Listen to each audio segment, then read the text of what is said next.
Assalamualaikum warahmatullahi wabarakatuh. Selamat pagi dan salam sejahtera untuk kita semua. Yang saya hormati, Ibu Dr. Teresia Pinaka Ratnaneharsari, SSMPD, selaku dosen pengampu mata kuliah retorika, serta teman-teman yang saya cintai dan saya banggakan.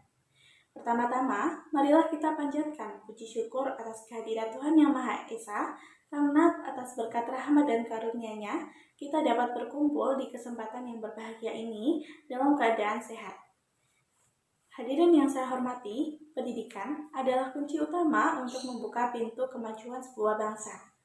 Melalui pendidikan, kita itu dapat belajar untuk berpikir, berinovasi, dan juga beradaptasi dengan perkembangan zaman yang ada.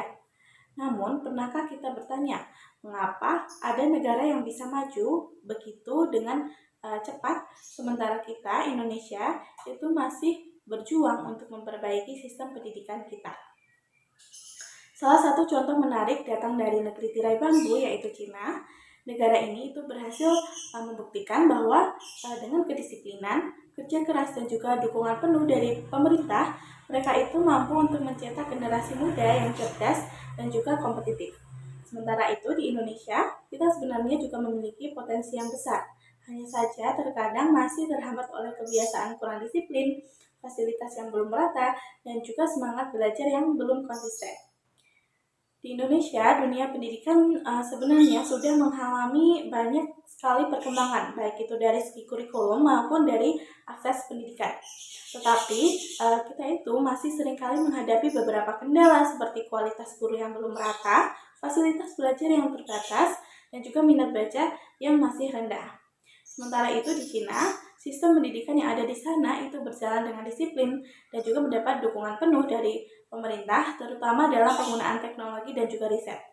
Nah, hal tersebut itu membuat para siswa di sana itu mampu bersaing dan juga seringkali meraih prestasi di tingkat internasional.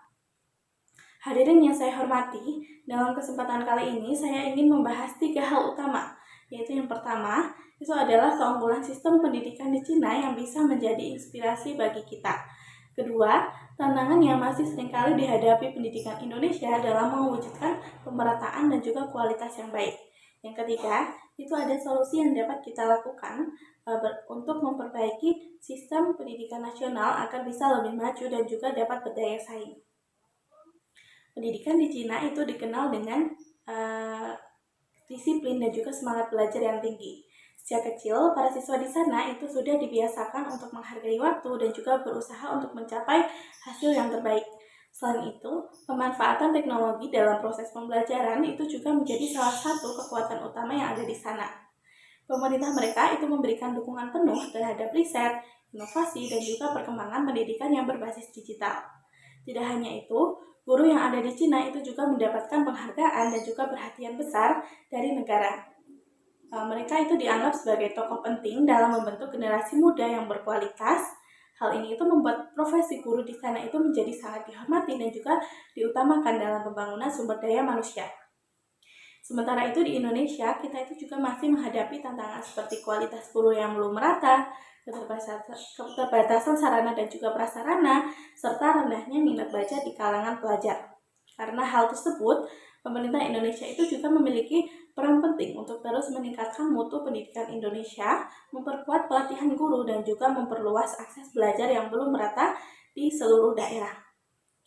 Ada sebagian orang yang berpendapat bahwa sistem pendidikan di Cina itu tidak bisa diterapkan di Indonesia karena adanya perbedaan budaya dan juga karakter masyarakat. Nah, pendapat tersebut itu masih kita mengerti, tapi bukan berarti kita itu tidak dapat mengambil hal-hal positif dari sistem pendidikan mereka. Kita tidak perlu meniru keseluruhan sistem mereka, melainkan kita itu cukup untuk mengadaptasi nilai-nilai positif seperti kedisiplinan, kerja keras, dan juga semangat belajar yang tinggi. Nah, nilai-nilai tersebut itu kita dapat padukan dengan budaya Indonesia yang menjunjung tinggi gotong royong, sopan santun, dan juga rasa kebersamaan. Dengan cara tersebut, kita itu bisa menciptakan sistem pendidikan Indonesia yang maju, tetapi tetap berakar pada karakter bangsa Indonesia sendiri. Hadirin sekalian, perlu kita ketahui, pendidikan adalah fondasi utama kemajuan bangsa. Jika Cina itu bisa membuktikan keberhasilannya melalui sistem pendidikan yang kuat dan disiplin, maka Indonesia itu juga bisa melangkah ke arah yang sama dengan semangat dan juga tekad yang kuat. Mari kita mulai dari diri kita sendiri untuk menjadi pelajar yang rajin, berdisiplin, dan juga terbuka terhadap kemajuan teknologi. Bersama-sama, kita itu harus mendukung guru dan juga pemerintahan dalam menciptakan pendidikan yang lebih baik, adil, dan juga berkualitas. Karena masa depan Indonesia sendiri itu berada di tangan generasi terdidik seperti kita semua. Demikianlah pidato yang dapat saya sampaikan pada kesempatan kali ini. Semoga apa yang telah saya bagikan itu dapat bermanfaat bagi kita semua. Mohon maaf apabila terdapat kekurangan dalam penyampaian, dan saya mengucapkan terima kasih atas perhatian yang diberikan oleh hadirin sekalian.